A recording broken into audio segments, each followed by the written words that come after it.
Welcome to your upfront moment. That I feel I would love to share with others. We're building a confidence revolution. Confident. Braver, inspired, hopeful. Your upfront moment. Share, reflect, learn and grow.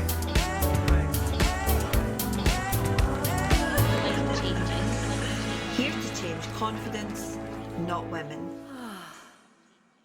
Hi friends, I'm Lauren Curry, the founder of UPFRONT. We're an organisation on a mission to change confidence for 1 million women and non-binary people by 2023. And we do this in 3 ways. We transform your relationship and habits around confidence, power and visibility through our 6-week online course. Each cohort is called a bond. Bond is the collective noun for a group of women.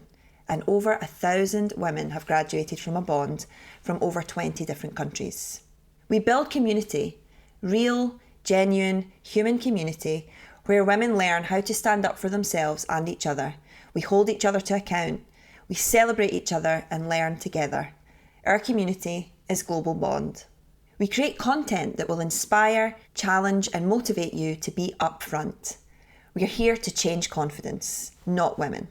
Upfront Moment is designed to kick your week off with confidence, self-compassion and agency. Last week, your Upfront challenge was to create a bridge between your frustration and anger towards your positivity. This week, we're talking about the ideas that influence how I lead.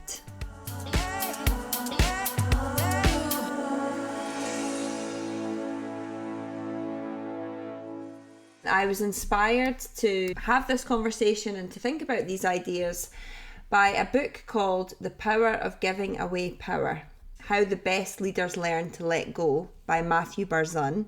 I have not actually read the book, but I did listen to an interview with Matthew talking about the book and the themes that he's covered there. And it's essentially about what happens when leaders find courage to distribute rather than hoard power. We know that creativity multiplies, trust deepens, and inclusivity expands, and a new kind of order emerges. All things that we love at UPFRONT. And in the interview, he introduced the audience to a woman called Mary Parker Follett, who I had never come across before, and I've been totally inspired by her. She's known as the mother of modern management. And she talked about management being the art of getting things done through people. So she was born in 1868 in America. And not only was she a pioneer in organisational behaviour and organisational theory field, but she was also a philosopher, a management consultant and a social worker. So all of the work that we know today around organisational theory, culture, how teams develop, a lot of the seeds of those ideas stem from Mary Follett. So that kind of thinking about Mary and listening to Matthew talk about leaders who distribute power kind of sparked my own journey or process of sitting down and thinking, if I had to distill the 3 things that really underpin how I'm trying to lead, what my intention is through my leadership, what would those be? I'm going to introduce you to those 3 things today.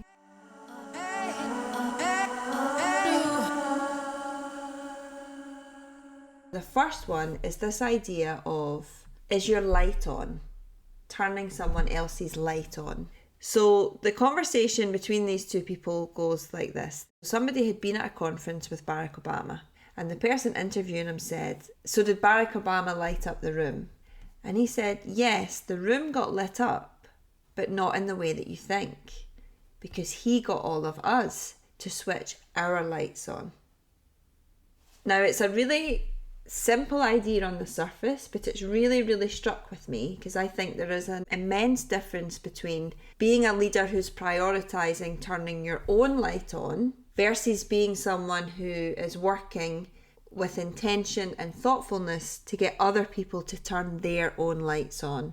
And it's created a language for me around the essence of what I believe good leadership to be. And it chimes with how Mary Follett talks about power and saying power isn't a scarce resource, it's something that you make together with other people. So in short, if we work together, we collaborate, we are in community with each other, my end goal is always that you will switch your own light on. The second idea is about vulnerability, and vulnerability being power.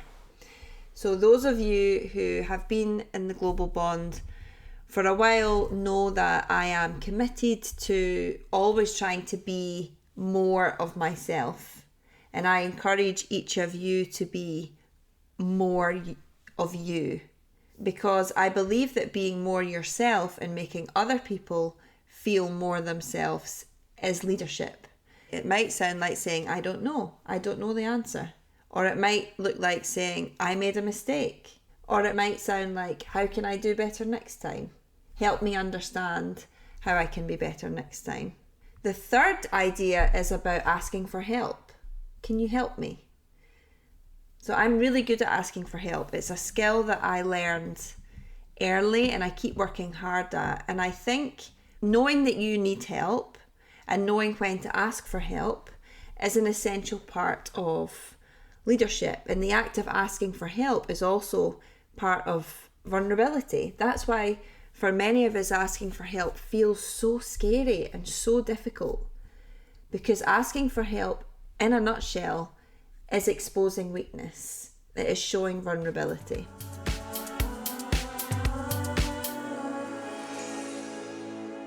I'm going to share with you 3 examples of women who I think role model each of these ideas in brilliant ways. So the first one is your light on. This story is about a woman called Miura-Ko. She's known as the most powerful woman in startups. So she's the co-founder and the partner at Silicon Valley venture capital firm called Floodgate. She invests and sits on the board of Lyft. She used to sit on the board of TaskRabbit, Refinery 29. Incredible portfolio. So she grew up in Silicon Valley with a father who was a NASA rocket scientist. She went to Yale, and whilst she was working as a kind of office assistant for the head of engineering at Yale, he said to her, I have a friend coming today and I need you to show him around campus. Take him on a tour, show him how we do things around here. And she said, sure. So she takes this guy on a tour. They got on well, they grew up in the same state, they've got things in common. And at the end of the tour, he says to her, so bear in mind, she's a student, she's probably early 20s, very, very start of her career, still studying. So this guy says to her, what are your plans for the summer? And she said, well, I don't really have any. I think I'm going to go back home and visit my parents. And he said, I think that you should come and shadow me and see how I work. And she says, well, what do you work as? And he said, I'm the CEO of Hewlett-Packard. So she obviously said yes very quickly, spent her whole summer shadowing Louis Platt, who at the time was CEO of Hewlett-Packard. And at one point they went to an event together. It was a really big deal. Steve Jobs was there, Bill Gates was there, there was a photographer, journalists, press, and she was there with Louis. And after the summer of shadowing him happened, she got home to mail from him. She had something from Louis in the post, and in the post there was 2 pictures. One photograph was a photograph of her sitting next to Lou having a conversation. The second photograph was Lou having a conversation with Bill Gates, and Bill Gates was sat in the exact seat that Miura-Ko had been sat in. And her words were, people have literally put a picture in my head of who I should be and have caused me to believe in things that I probably would never have myself.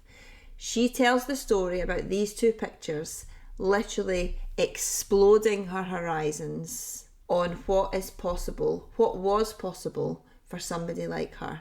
And I think as much as it's steeped in all the privileges we can imagine, it is a beautiful and brilliant example of how you might turn someone else's light on.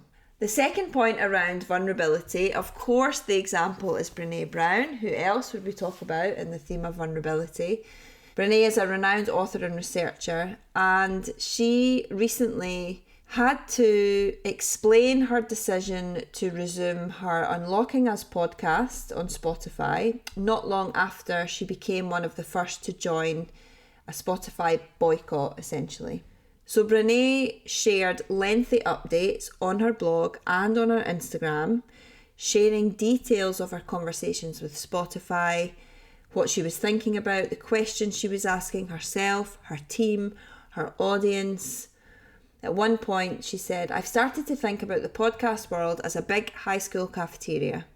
You can sit anywhere you want and talk to whomever you please. And for better or worse, people can pretty much say what they want. It's a free-for-all.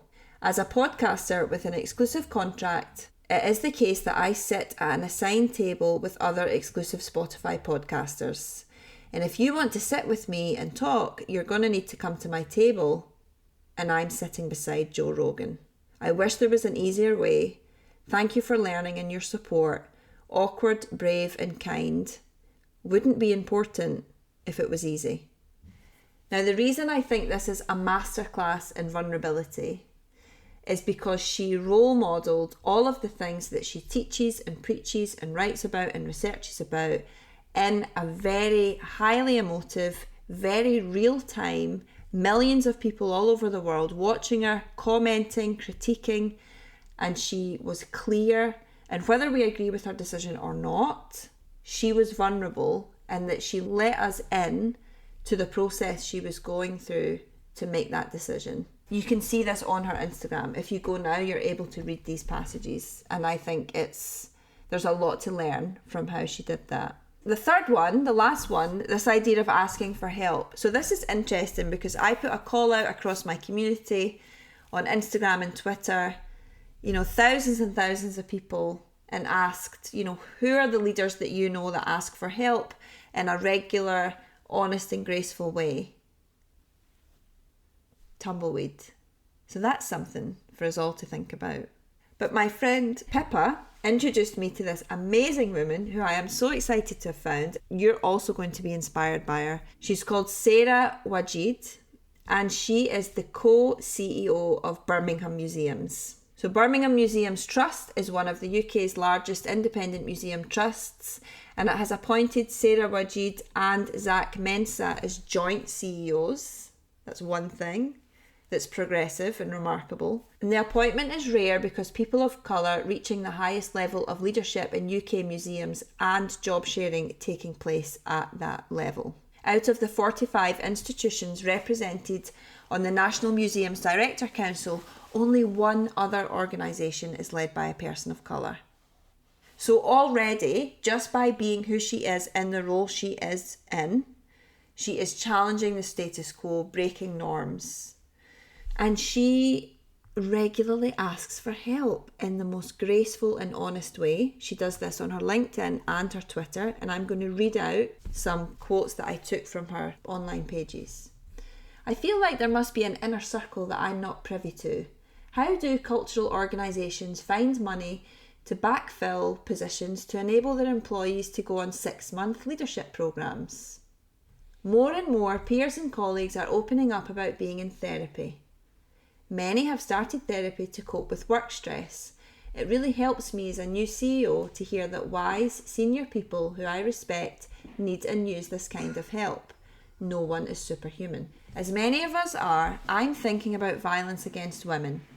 Perhaps understandably, many of us working in culture focus our professional feminist values on the area of representation and workplace conditions.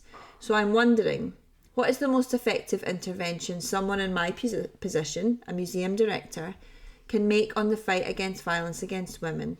I'm listening. I'm here if you have any suggestions or reflections." There's so many. I'm writing to her. I'm like her new biggest fan. You should do the same.